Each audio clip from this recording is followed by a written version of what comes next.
Hello, guys. It's me again.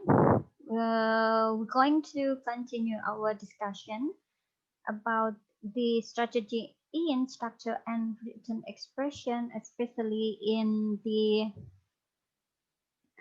14 and 15. And we have done that in the previous video about 14 and 15 strategy. And now we are going to move to 16. Okay. Hang on. So I have some technical problem. Sometimes my laptop is just not working properly. So you have to bear with me. Okay, so 16th and 17th strategy. So to make it easy, I want to make it into ones because it is still related, masih berhubungan. Okay, 16th and 17th is past participle preceded by have, has, had. Past participle itu sama dengan verb 3. Okay, remember past participle itu sama dengan verb 3. Syaratnya kalau mau menggunakan verb 3 atau mau menggunakan past participle, you have to use have, has, and had first. Jadi kalau verb 3 itu nggak bisa langsung dipakai dalam kalimat tanpa menyandangkan have dan has, had dulu. Jadi harus ada have, harus ada has, had-nya dulu.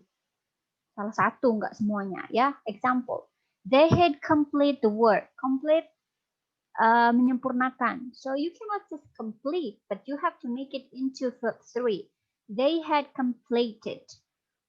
Had itu artinya sama dengan have, cuman ini past tense-nya. So you have to make it into verb 3. They had completed the work. Second example, they have went. What is meaning went? Went itu verb 2 dari go. No, kalau sudah ada have harus menggunakan verb 3, bukan past tense lagi. So you can say they have gone to the market. Itu yang benar, karena ini verb 3. Syaratnya harus ada have, has, atau had. Salah satunya saja. Next, strategy 17.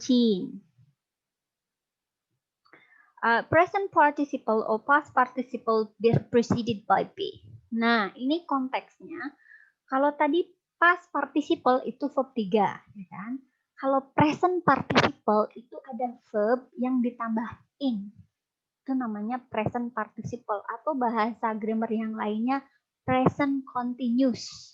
Atau ada bahasa yang lain namanya present progressive. Itu sama intinya. Present participle, present continuous, present progressive, itunya sama antara verb ditambah ing. Oke. Okay? Nah, kalau pas participle apa ya verb 3 yang tadi kita bahas. Nah, cuman ini konteksnya beda. Kalau present participle kalau ada verb ing pasti sebelumnya ada to be.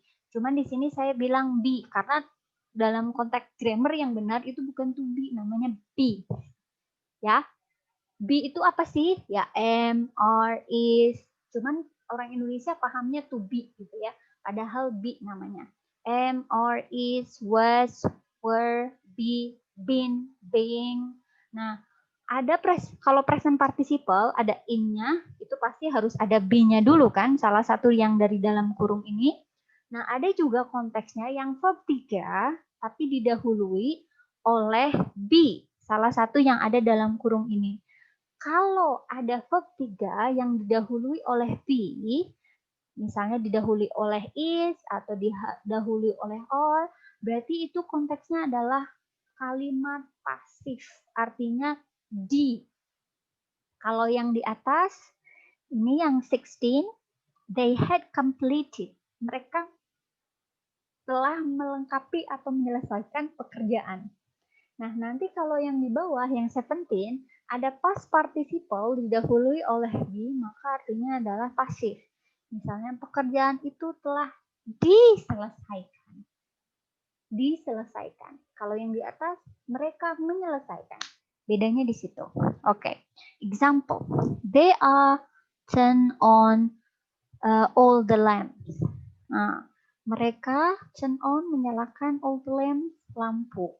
Kalau menyalakan berarti kalimat aktif ya. Nah, kalau sudah ada are, ini be, so you have to make it into ing. They are turning on all the lamps. Second, the office door is locked in the evening. Lock itu mengunci. Mengunci.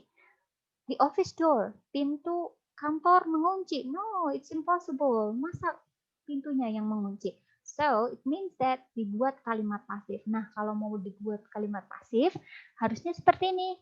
Be-nya dulu, setelahnya itu baru past participle.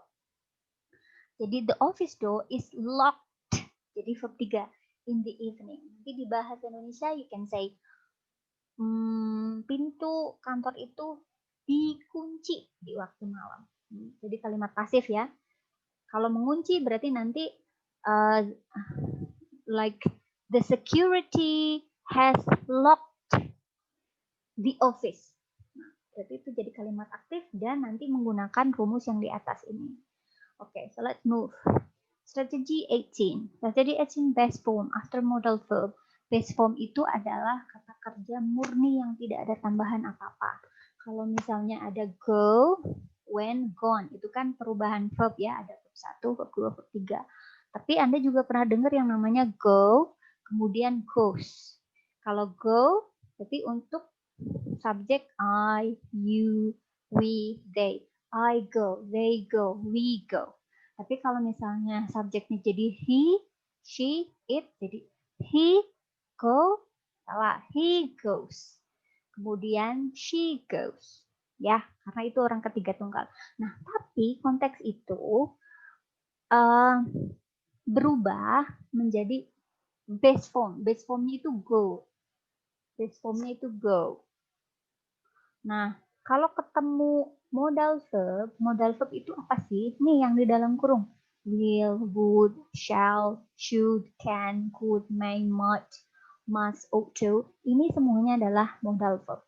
Syaratnya setelahnya modal verb itu wajib dalam bentuk base form. Kayak tadi go. Kalau misalnya ketemu he goes to school. Tapi kalau menggunakan salah satu model verb ini, harus menjadi base form lagi, harus go bukan goes. Misalnya contoh, he will, ditambah will ya modal verbnya. He will go to school. Jadi bukan he will goes lagi, tapi he will go. Tapi kalau will-nya hilang, he goes. Example, you must telling me the truth. Salah nggak? Salah. Karena ada must, maka nggak boleh ada in, harus base form. You must tell me the truth.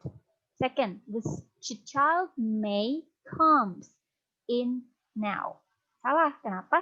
Karena ada may sebagai may itu modal verb, maka kata kerja setelahnya verb satunya harus base form, harus tidak ada tambahan.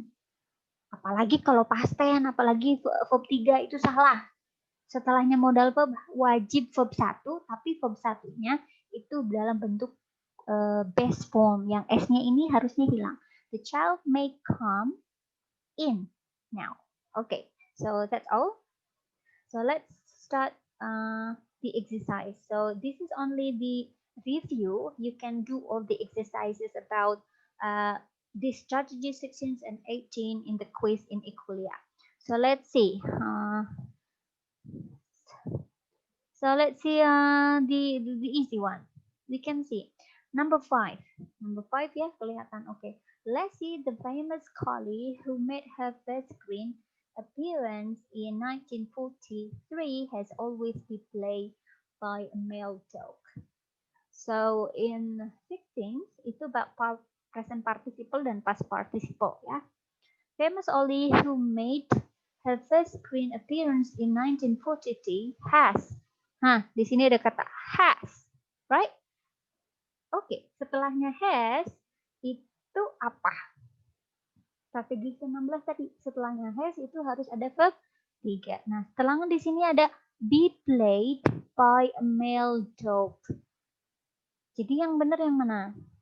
Jadi made A, screen-nya B, B-nya itu C, played-nya jadi D. Jadi yang mana yang harus dikoreksi? Yang dikoreksi adalah B. Ini harusnya adalah been. Ya. Kan tadi kalau verb satunya kan ada am, are, is. Nah, bentuk base formnya itu be. Kemudian past tense-nya apa? Was sama were. Kemudian verb 3-nya dari be apa? Been. Nah, ini harusnya been. Maka jawabannya adalah ini. Oke. So next number. Nomor 1 aja lah yang jangan banyak-banyak ya. By the 1920s, many radio transmitter had been built. Oke, ada had di sini. Karena kita lagi bahas past participle. Ada had. Setelahnya had itu verb 3 sama dengan has. Kemudian ada had been. Benar, ada had been. Nah, been di sini kan menggantikan posisi be ya, to be tadi. Be. Nah, setelahnya to be itu biasanya tadi ada yang setelahnya to be itu ing, ada yang setelahnya to be itu verb 3 lagi. Maka di sini adalah had been building apa had been built. Ininya dijadikan verb 3. Berarti ini yang salah nih ya. Yang salah ini.